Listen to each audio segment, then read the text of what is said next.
Is this a match made in heaven for your collectibles? Is this the piece that you've been waiting for? Or is it a bridal nightmare?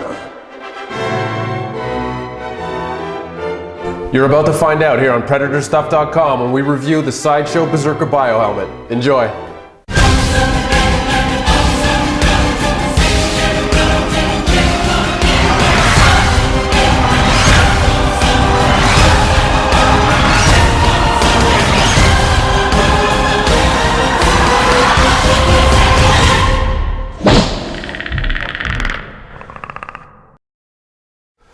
Hey, what's happening everybody? This is Dan from Predatorstuff.com, and today, as promised, Berserker biohelmet review from Sideshow Collectibles. We finally got our hands on this beautiful prop, so I am really excited to show this off. I know a lot of you guys have been waiting for this review, you've been waiting for this prop, and you wanted to know whether I was going to run it over or not. So, first I can report that no, we won't be using any vehicles for this review. First of all, it's pretty damn nice helmet. Second of all, it's just too damn cold outside. I do not feel like freezing my ass off. In fact, you'll notice every review, I'm always wearing my sweater because it's freezing in this house. Anyways, this is it. She has arrived, or he has arrived. Overall, if I can get it off the base, there we go.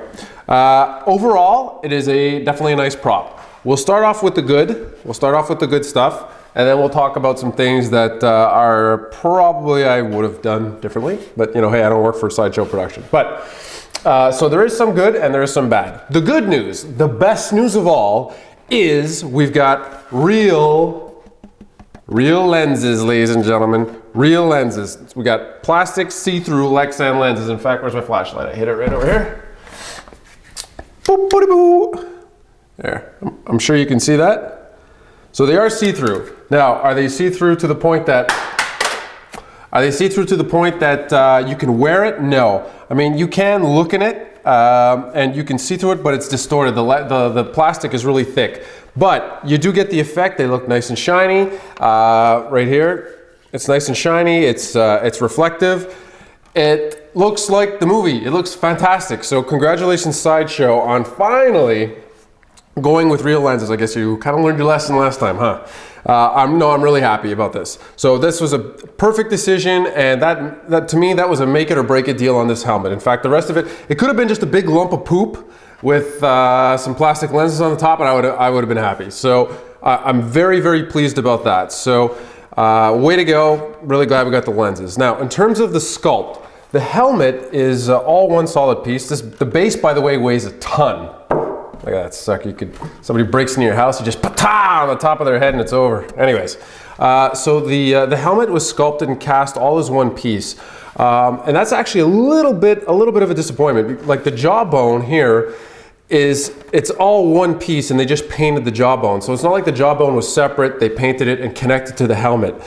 And unfortunately it loses that, it just looks a bit odd. Like, you know, it doesn't, the jawbone should be separate from the helmet. It should look like something that's been connected to a piece of metal, and it just doesn't have that effect. So, you know, when it's up on the wall, nobody cares, you can't even see it. But like when you first take it out of the box, and even I noticed a couple of comments where people were saying, you know, I'm not sure if it's the shape or the way they painted it or blah, blah, blah, blah, blah.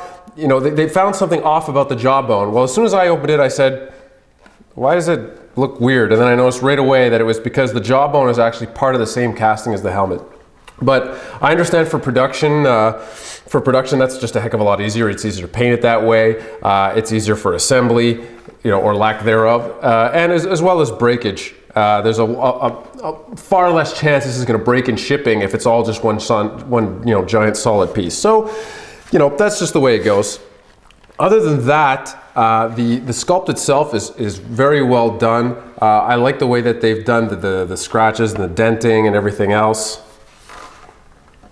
I like the weathering on it, but overall, you know, like like I said, the casting is well done. The sculpt is done quite well. The base, however, in terms of casting, we're going to talk about casting and sculpt first. The base, however, I don't know if it was maybe cast a bit, you know, rougher, or if it's because of the texture, but I did find quite a few little pits and things like that in the casting. Not a huge deal. In fact, I'm probably being, kind of, nitty gritty about it, being picky. But I just found that there was some loss of detail in just a couple of little tiny spots. And it just seems like the casting was rough. But I mean, it's the base, so who really cares about that? But also, you'll notice that they did go with a different kind of base. It's not as simple as the AVP base. It's a little bit more complicated. They went with sort of it looks like a combination between a spaceship, a rock, and a plasma cannon. They slapped it all together and said that was the base. So, but it does look cool. I would have weathered it a bit more heavily, but we'll talk about that after. So in terms of the sculpt, they went with, of course, the traditional design. So you can either, you can slap your helmet on, that way, or you can wall mount it. So you take this guy and shove it up on the wall, and then you can pop that on there. So that's how that works. So in terms of the sculpting and the casting quality, everything seems to be in good order.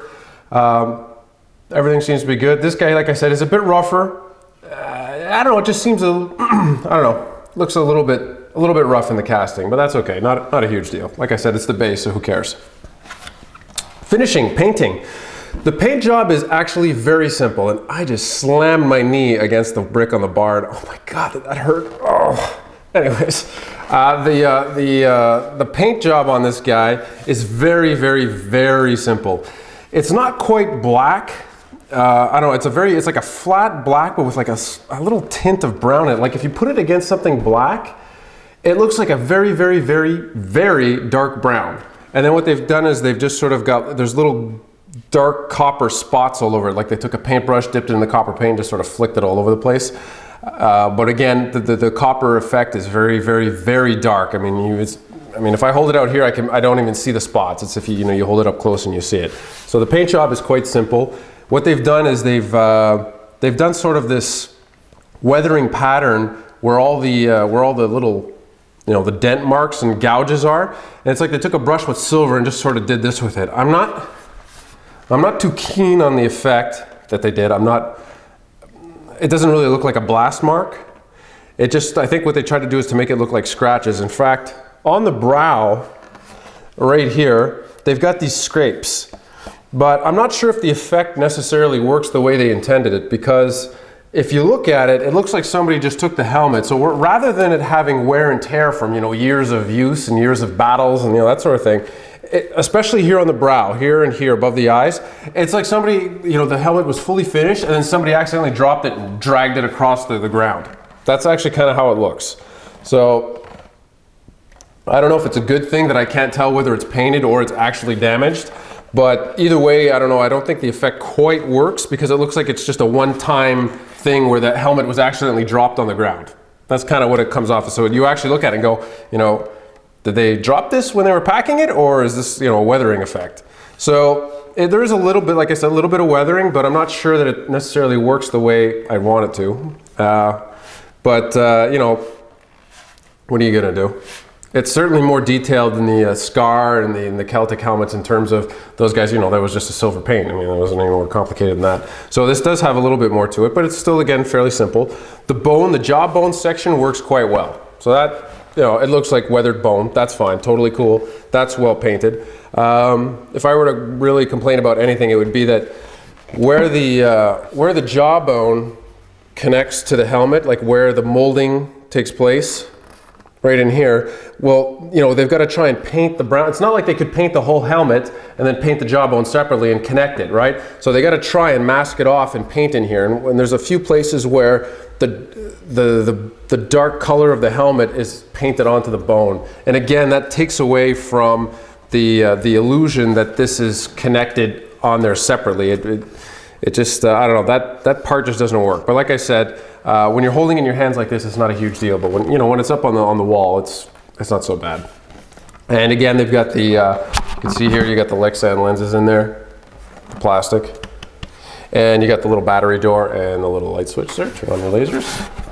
Which of course are not lasers, they're LEDs. And in case this is your you're watching the first review of these helmets, one of the first things I complained about way back when they did the Wolf was why the hell aren't there real lasers on here? And it turns out they actually can't because of safety regulations in the US. So they could have put them in China, but as soon as they shipped them over here to the US, they wouldn't be allowed in because of the lasers. Any product that has lasers in it needs to be at a certain specification for American safety standards, and that sort of thing. So that's why there's no lasers. So obviously, if Sideshow could, they would have put lasers in. So I've actually taken it up with them, but obviously they couldn't, because it just brings the product to a whole new level. Then they got to start getting electronic certification. They're not going to go through that trouble for a helmet. So that's the story with the lasers. I mean, so we're kind of used to that by now. Excuse me. Other than that, like I said, fantastic helmet.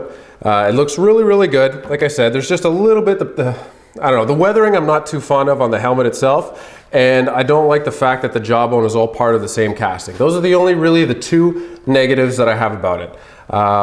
The positives are, I like the way the jawbone has been painted. It looks really good. I love the real lenses. I mean, that really does make or break the helmet. The real lenses, I can, I'll easily overlook and say this is better than any of the AVP masks, simply because they put in these, the real plastic lenses. It looks fantastic. I still think the best of the best is the Wolf, but I'd say this is the second best one that they've ever made. So I'm happy in that sense. And again, I also noticed that it seems to be slightly lighter, even though it looks bulkier because of this. It's actually a bit lighter. This probably weighs about, I don't know, maybe 5-6 pounds, and this weighs about 12-15 pounds. It's quite heavy. The other thing I noticed, by the way, I don't know if anybody fell for this, but for whatever reason, I thought that the teeth were sort of up against the nose piece. I was quite surprised to see that it sticks out. So you can see how the teeth actually pop out. I thought the teeth were sort of up against the nose piece, which I think would have looked cooler. But anyways, I mean, that's not their fault. This is cast directly off the prop pieces. So yeah, that's it. And of course, you got the magnet here. That's what connects to this. I can get it on there without dropping it. Anyways, there we go. So that's that guy there. And one little note that I'm happy to report about, I'm really, really happy that they've returned to the fully decorated retail boxes. I noticed that Sideshow is starting to get away from doing that. They were using just plain cardboard boxes with the name printed, or maybe you'd have a sticker slapped on the front. And I noticed some people were complaining about that, saying, what the hell's the deal with that? Because they're upping the prices on the collectibles, inciting, because of the price of oil and all that sort of thing. So it's more expensive to ship this stuff from the factory. Materials are more expensive and that sort of thing, which is fine. But I don't think stepping backwards into plain cardboard retail boxes was necessarily a good idea. For the kind of money we're paying, they could at least give us a pretty little box to put in storage that we'll never look at again once we open it the first time, right? I mean, come on. So yeah, that's cool. They've gone back to these boxes here, so I'm really, I'm quite pleased with that. I love the boxes, the retail boxes. I know the fans do as well. But you should note that the weathering that you see in the artwork, unfortunately, like if you look at the artwork and the prototype stuff, it's not at all like the weathering on the helmet. It's still fine. It's for a pre-paint, this is exactly the kind of level that I would hope to get. This is what I would expect from a pre-paint type of situation. If anything, what I would do, the helmet is good, I wouldn't touch the helmet, but what I would do is I would actually add some weathering to the base.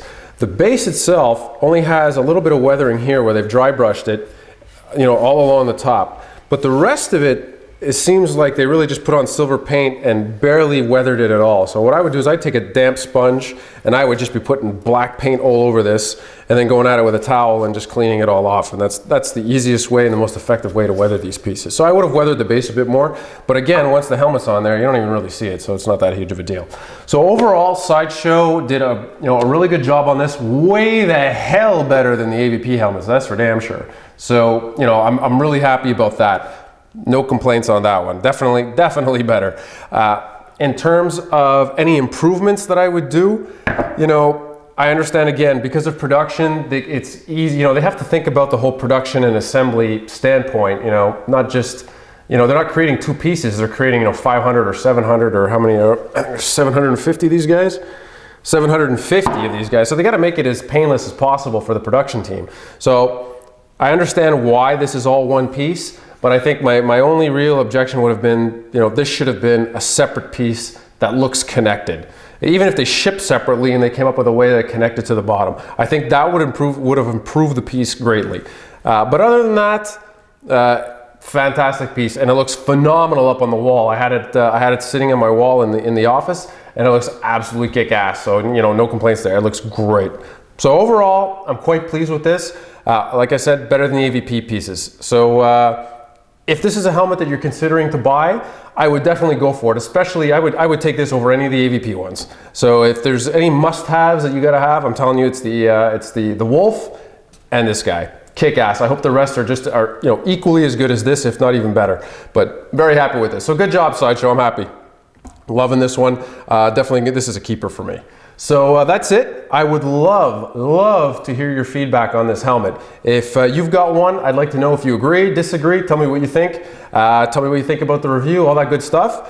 And leave me some comments on YouTube. Go to Predatorstuff.com, where you will find full pictures. I've got a nice little wallpaper that I'm working on in there, and some other stuff. So go on Predatorstuff.com and you'll find all that. And also, don't forget that all the content, the website, everything of Predatorstuff.com is hosted by P2Lhosting.com. They're our host, our sponsor. So please, if you need any kind of website hosting, go to P2L, that's P, the number 2, L, hosting.com. They got plans for website hosting that start at $4 a month. So if you need hosting, please go check them out, P2Lhosting.com. That's it, guys. Thank you so much for watching. I hope you enjoyed the review. I hope you thought it was quality time well spent with me. And I look forward to the next review, which will be coming up next week because I'm taking a break. I'm all reviewed out, which will be a huge Hellboy kit, about that big, quarter scale, that is sculpted by Naren and painted by Joe Dunaway. I'm looking forward to showing that off to you guys, all right? Take it easy. Peace.